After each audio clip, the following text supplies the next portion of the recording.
Hello, ladies and gentlemen. We're going to pick up where we left off right before we came into quarantine and go back to solving equations, systems of equations. So we're going to have two equations, and there's usually going to be an x and a y in each equation. And what we're going to try and do is condense them into one equation with just one variable, because I can't really solve an equation when there's two variables. Let me just kind of play with that for a second. If you tell me that, like, I'm just going to look at this guy. If 3x plus y equals 6, then I'm like, well, what if x is 2? Then you could plug this in and be like 3 times 2 plus y equals 6. Like, well, then y would be 0. But what if x was 3? 3 times 3 plus y equals 6. Y would be negative 3. We can do this all day. We could keep picking x's, and then we would just get a different y every time. What we want to do is figure out what is the only x-y pair that works in both of these two lines. So there's only one point that's going to work in both lines, and what we're going to try and do is find it. So the first problems we're going to do today are kind of already set up for you. Instead of taking a y and then plugging it into the other equation, what we're going to do is we're going to actually add these two equations together, and then we're going to create one equation with one variable. So let me show you. If you have these two equations, the first thing you need to do is make sure that your x's and y's are lined up correctly and everything else is on the other side. So this one's set up. You've got x's on top of x's, y's on top of y's, and then everything else on the other side of the equation on top of each other there. What we're going to do is we're going to say, what if I add these two equations together? When I do that, if I have 3 x's and I add 5 x's, 3x plus 5x is 8x. Now let's do it over here. If you have negative y and positive y, these two things are opposites. So if you have y plus a negative y, those actually go away and you get 0. So I could write plus 0, but that's kind of silly, so I'm not going to do that. I'm just going to say, well, the y's went away. So now I have 8x plus those canceled out. And on the right side, you have to add both sides. 6 plus 18 is 24. Now look what happened. We had two variables, x and y, x and y. What we did was we combined them into one equation, and now there's only one variable. That's the whole goal of solving systems, is one equation with one variable. I only have x's. That's easy to solve. So now I have to do to solve for x is just divide both sides by 8, and x equals 24 divided by 8 is 3. So x equals 3.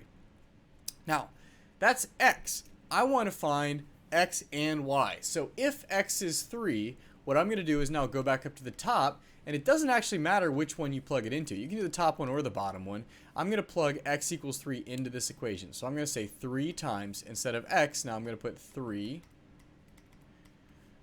And I get 3 times 3 is 9. 9 plus y equals 6. Subtract 9 on both sides.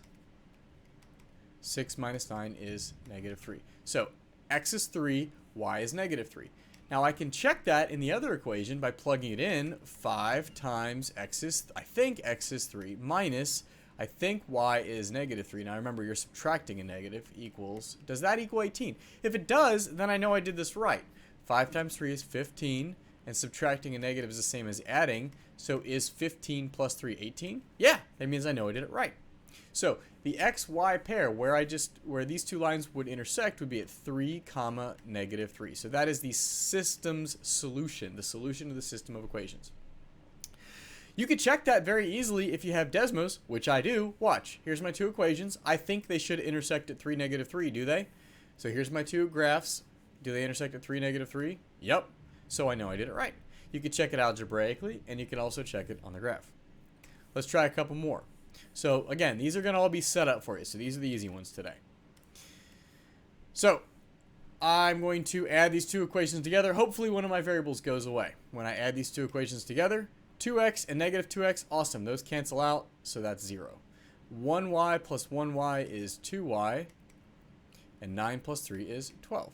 Now if you'll notice, I have one equation and one variable. That's the whole goal. So now that I have one equation and one variable, what I'm going to do is divide both sides by 2.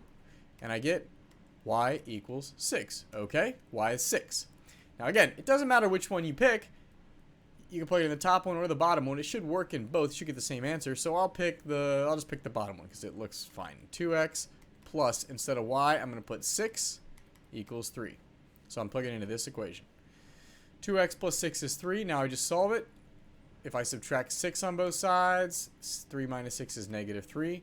And then if I divide both sides by 2, x equals negative 3 over 2 is negative, we'll say as a decimal, negative 1.5. So if x is negative 1.5 and y is 6, I think that that should be where those two lines intersect. You have a line, you have a line. I think this is where they intersect. Easiest way to check it, look at Desmos. So here's my second two. I think it's negative 1.5, positive 6. So where do they hit? Negative 1.5, positive 6. Awesome. We'll do one more that's set up for us. So last one, like this.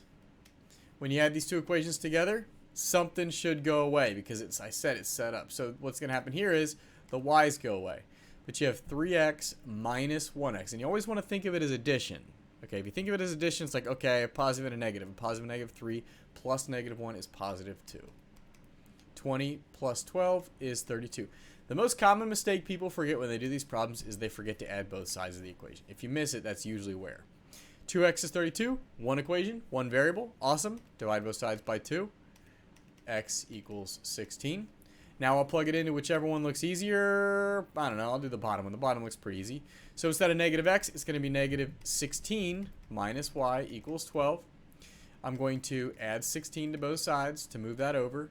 Negative y is positive 28. So if you divide both sides by that negative 1, then you get y would be negative 28. So I think that these two lines are going to intersect at 16, negative 28. That's a little bit bigger number, so let's check it. 16, negative 28. How do we do? So these two, it's down here somewhere. I'm going to zoom it out. It's easier this way. There you go. Hey, look at that. 16, negative 28. Awesome. So those are your first three problems.